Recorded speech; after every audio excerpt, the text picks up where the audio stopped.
您的眼界決定世界的寬度。全球的觀眾朋友，大家好，歡迎收看《寰宇全世界》，我是任明月。從兩岸的脈動，再到全球變局，今晚我們將為您層層拆解，精準剖析。先來介紹今天的節目來賓：前資深外交官介文汲介大使。明月好，各位朋友大家好。淡江大學戰略所副教授林穎佑林老師。明月好，各位觀眾朋友大家好。中經院科技政策評估中心副主任戴志言戴老師。主持人好，各位觀眾大家好。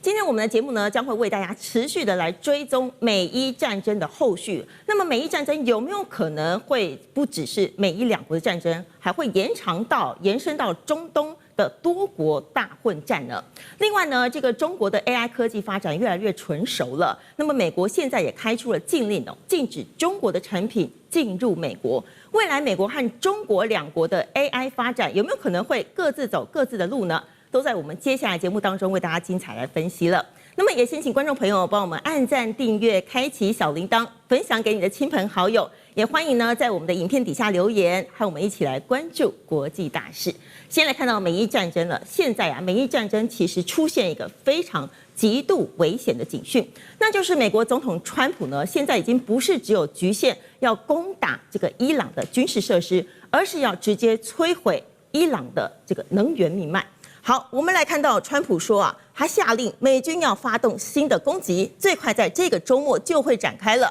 那麼他更放話說，美軍將會持續的猛烈打擊，直到伊朗撐不下去。美國戰略似乎已經改變了，他的過去呢是削弱伊朗的軍事能力，現在可能會直接就切斷石油的收入，破壞經濟的命脈，還逼德黑蘭接受美方的條件。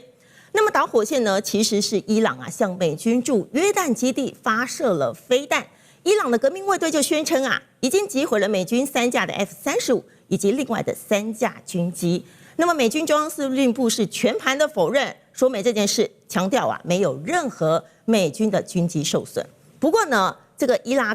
朗則是表示說，美國和這個沙烏地阿拉伯聯手空襲了伊拉克境內的這個親伊朗武裝據點。那麼沙國宣稱這個只是針對能源的設施威脅採取的精準有限的反擊。好，那麼伊拉克人民動員組織就表示了，這個空襲造成了至少20個人死亡，還有32個人受傷，也指控美沙侵犯了國家主權。好，我們要來請教一下林老師嘍。這個川普最快下令的，下週末就可能會攻擊。那麼美國更傳出說要把這個攻擊目標擴大，有沒有可能代表說美國它就是要升級摧毀伊朗的經濟命脈來掌控德黑蘭？我們要知道的是，現在的話，這一場戰爭基本上已經進入到第3回合了。那為什麼我說第3回合呢？那這一次美軍它是不是有這樣的一個實力？我必須說的是，前面它經過這幾次轟炸，因為這些飛機它轟炸完之後需要補給、需要維修。那現在是美軍它已經養精蓄銳，要在進行下一波攻擊的時候。但是今天有辦法像川普所說的，他可以把這一個伊朗打到受不了嗎？把它这個全面摧毀嗎？如果有效的話，前面就已經有效了，不會拖到現在才會這樣。所以我會覺得，這目前來看的話，美國它有一點是希望能夠去做到這樣的一個局勢，告訴你說我要全面進攻了。可是這個全面進攻的一個結果，他也不會去放棄談判，因為如果今天美軍要全面進攻的話，他前面早就已經在做了，他地面部隊還怎麼就會進去？可是為什麼遲遲到現在地面部隊都還沒有進去？就是因為他也知道這伊朗這一塊骨頭不好啃。伊朗這一個目前它的一個我們講它的一個韌性，它的一個被攻擊的韌性，它的地下所做的無人機，或者是在地下所進行的一些這一些不管它的一些濃縮鈾等等這些東西，是你美國沒有辦法去做到這個精確打擊的。所以其實我個人會認為，就目前的一個角度來看的話，美國它在準備，或者是它在這樣子宣稱要大舉進攻的同時，它其實也在準備談判的一環。那這裡的話，為什麼我會比較個人會相信的是，他有在準備談判？因為在之前就是一樣，在上周，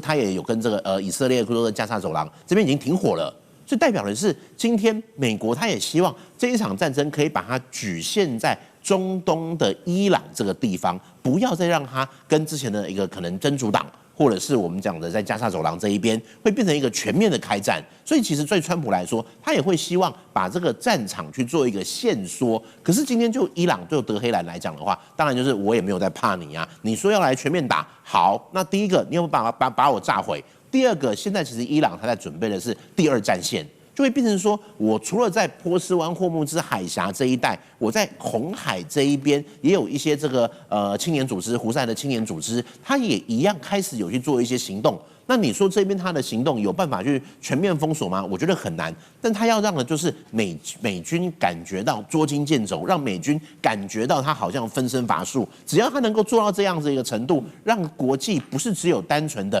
油價在做一個調漲，讓油價有一些波動，他也要讓這個保費這一個航運業也同樣受到一些衝擊，用這個方式來去對美國進行一個反制。那當然，我們也看到美國的話，他現在第一步就是先希望加薩這邊先停火，加薩停火完以後，我們在上禮拜也有去看到，他讓沙烏地阿拉伯也加入戰火了。沙烏地阿拉伯也這邊有去對伊朗，不抱歉，在這個親伊朗的在伊拉克這邊的民兵組織也遭受到一些攻擊。所以其實現在對美國來講的話，如何去解決伊朗，當然前面態勢要做出來，我要全面打擊。第二個，談判持續在準備進行。第三個，除了以色列之外，還有沒有其他國家可以幫我？那目前來看的話，至少沙烏地阿拉伯，他現在是選邊站的，他會希望在中東這一邊，不要這些阿拉伯國家都是同情伊朗、同情支持伊朗。如果能做到這邊的話，那之後至少對川普來說，他會認為這是他的第一個階段的戰略目標。好，我們謝謝林老師哦。好，那麼現在中東的戰火，它不只是已經開始延燒了，它從這個陸上一路是延燒到了海上。我們來看到了這個荷姆茲海峽，這個伊朗啊，它現在是拒絕阿曼提出的荷姆茲海峽共管的方案哦，要求船只要改走伊朗的水域，並且反对第三方進場排雷。那麼，也門的胡塞武裝組織則是威脅說，要封鎖曼德海峽，來迫使沙烏地阿拉伯另組海上的防禦聯盟。再來看到呢，這個戰火是不是延伸到了地中海地區呢？埃及地中海的港口首度遭到了無人機的波及，也傳出了爆炸。戰火已經從荷姆茲海峽、伊拉克以及紅海地區逼近了蘇伊士運河，還有地中海的航線。再來看到這個中東戰場是不是已經形成了4層的危險擴散呢？包括了第一個就是美國和以色列是準備將攻擊範圍擴大到伊朗的能源設施。另外呢，伊朗是以飛彈還有無人機反擊這個美軍的基地。再來是美國和沙國跨境空襲伊拉克以及親伊朗的武裝組織。最後就是無人機的戰火燒向了埃及以及各個港口，還有蘇伊士航線。好，我們然後請教一下介大使嘍。這個美伊戰爭它從荷姆茲海峽一路現在擴及到了地中海，那麼伊朗和他的盟友會不會把這個控制航道還有這個攻擊港口變成反制美國的武器？對，而且目前這有擴大的這個跡象了。起碼在這個紅海的這個也門的這個伊朗的這個所謂的他的這個工具啊，現在也在威脅要把這個伊朗把這個紅海也予以封鎖啊。那最近傳出來的這個埃及的地中海港口也遭到不明的無人機攻擊啊，都顯示在這個區域的重要的國際航道現在都可能有被封鎖的可能。那這個就很明顯的，這個是符合伊朗的戰略利益。因為這場戰爭如果只是美國跟伊朗之間兩國之間的這個作戰的話，它不會引起其他國家的關切。那可是這場戰爭如果變成這個重要的航道、國際航道被封鎖，導致國際的能源，尤其是油跟氣，再加上國際的物流點的被切斷的話，那就變成一個不只是區域的問題了，而且它變成一個全球性的問題。尤其這個霍姆斯海峽被封鎖以後啊，你可以看出來，這個國際原油的價格啊，從原來的大概60塊一下漲到大概90塊平均啊，最近都是差不多在80-90塊。可是戰爭一升高的話，那就會跳到100多塊錢。那這還是只是荷姆斯海峽，如果紅海的話，那麼如果也出現這個被封鎖的情況的話，那麼照伊朗最初的提出來警告，他說這個國際原油的價錢可能會到成200而不是100，所以這個是伊朗目前的最高的殺手鐧了。哎，那這個對美國來講的話，他曉得美國是無法承受這個問題的。那對於海灣國家來講的話，也就是最近他們就沙特出面成立了這個14國的一個聯盟啊，那基本上他們應該他不是要在戰爭中啊交火，他是想要滅火，哎，因為這場戰爭如果說它的火越燒越大的話，那受害的不只是伊朗，那麼海灣國家受害是最大的。而且他們這些國家大部分都靠原油、天然氣的輸出哈，作為它經濟的最重要的支柱。如果說這個油路斷了、氣路斷的話，那這個國家經濟也要停擺了。所以他們一直在這場戰爭中，過去是保持中立、嚴守中立，包括基地都不給美國人用的啊。雖然他們跟美國有這個很密切的安全合作關係，可是他們是不給美國人用他的基地的。即使他們被伊朗在這個作為以打擊美軍境內的美軍基地為，他們也受到很大損失，可是他們基本上還是嚴守中立。那麼現在呢，我覺得他們成立這個聯盟基本上應該是要積極參與這場戰爭的背後的怎麼樣斡旋，跟想要應用一點力量把這個戰爭把它呢，第一個不要擴大，第二個最好是能把它撲滅，因為像中東的一些智庫就在這個評估這一次沙特出來搞14國聯盟基本上還是他們的既有立場，不淌混水，而且呢避免發生直接對抗，最後呢希望能夠勸和止戰。那勸和止戰這邊中間你就看到這個阿曼的這一次的提議它裡面有一句很重要的話，就是說由部分國家來出資，這個出資的意思就是，我認為我的解讀就是說，它可能是對伊朗跟美國雙方面都願意出錢來幫忙解決這個問題。那目前看起來是伊朗也沒有同意，伊朗既然不同意，美國川普雖然有點想賺點錢大概也覺得不太可行。所以現在這個事情，我覺得越是有鬧大的情況之下，相關的利害可能付出極大代價的這些海灣跟中東國家他們會出更大的力。這個力不是只說說，而且我覺得在幕後的外交接觸裡面，應該是願意拿很多錢出來，解決一些可能可以用錢解決的問題。那所以這場戰爭，我覺得川普他在上個禮拜講了，他說好多人都在勸我，都想要阻止我，那我就想，這些好多人裡面，可能很多都是在這些海灣國家的人。那所以這場戰爭看似美國跟伊朗付出極大代價，其實呢，還有海灣國家也受到了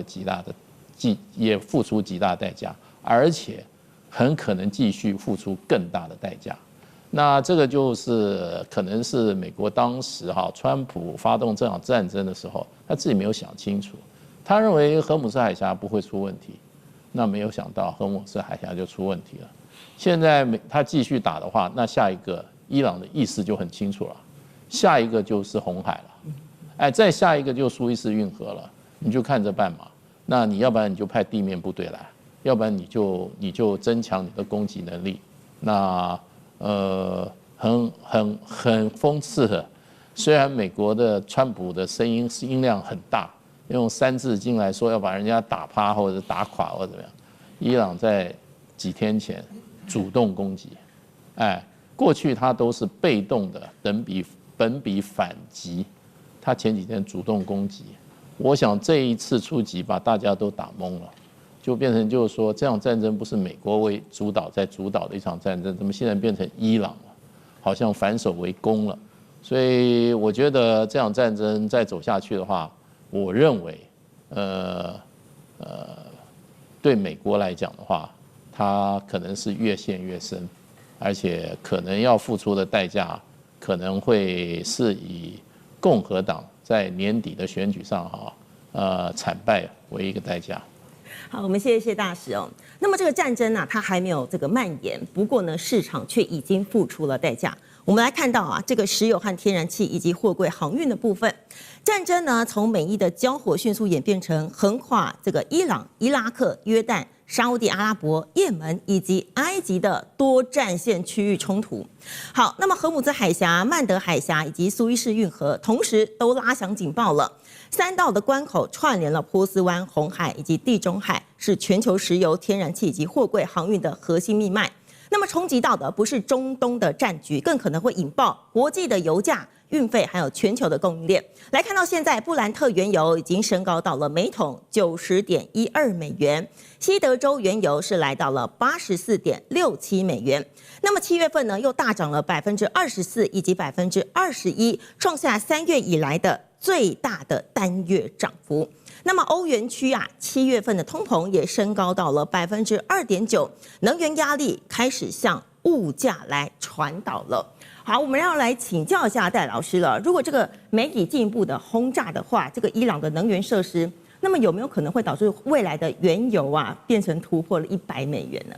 短期內應該是會有機會看到啦，不過就是說它能夠持續多久？因為那個畢竟就是一個市場的交易價格嘛，哈。但是中長期來看的話，這個反而會是一個訊號，就是讓美國過去的它本身也生產頁岩油的這些廠商，可能也看到了再次生產的機會。因為前一陣子頁岩油的廠商會講說，那市場的價格這麼低啊，我的生產成本這麼高哈，其實生產頁岩油去供應這個國際市場是不太合乎這種法則嘛，哈。但是現在如果能夠把價格再一次的往上提，那美國是不是會增加它這一些本身的石油輸出的能量哈？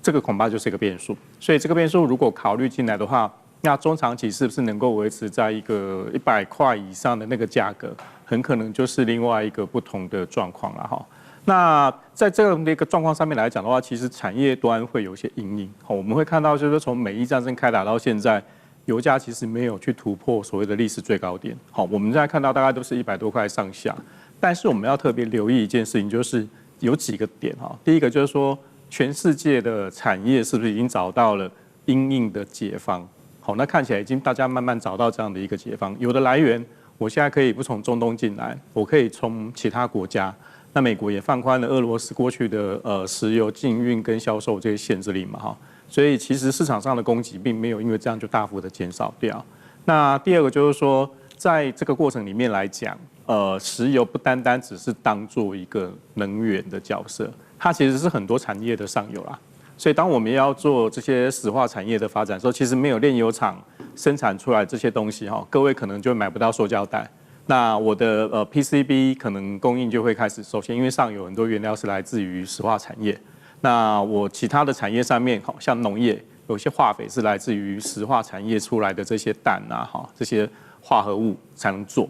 所以比較擔心的是，反而是在這一塊的供應上，是不是開始出現缺口波動，然後呢沒有辦法短期內找到合適的解方哈。那這個問題就會相對會去推動我們的整個物價。那這個物價是不是持續的受到這個因素的影響？那進而會在另外一件事情發生，叫做我們的利率跟匯率上是不是有問題？好，因為我要抑制我的物價通膨嘛。那最快的財政工具來看的話哦，我們就是會想辦法會看到像美國的聯準會或是我們自己的央行去做所謂的利率調整的動作。那一旦某一個國家的利率開始做調整之後，匯率的問題就跑出來了。所以這整個聯動上來看的話，第一個直接衝擊就是我們的原物料價格是不是能夠去因應這樣的一個波動跟變化，然後讓我們通貨膨脹落在我們想要控制的區塊。好，那這個目前看起來歐洲已經開始有點承受不住嘛，它開始跑出來。那美國事實上也看到這個現象。那美國的現象更複雜原因是因為它還有過去關稅的這個因素上來，所以拉高了整個美國他們自己在國內通膨的那個問題哈。所以當這些問題如果要同步的去思考的時候，我們就發現說，其實全世界的產業也開始慢慢的找到這樣的一個解決的方案啊。所以短期上來看，它有可能會看到100塊，但是中長期也許可能會在目前的水準之下去做一些波動。好，我們謝謝戴老師哦。我們先休息一下，待會兒我們請專家們來幫我分析未來的美伊局勢。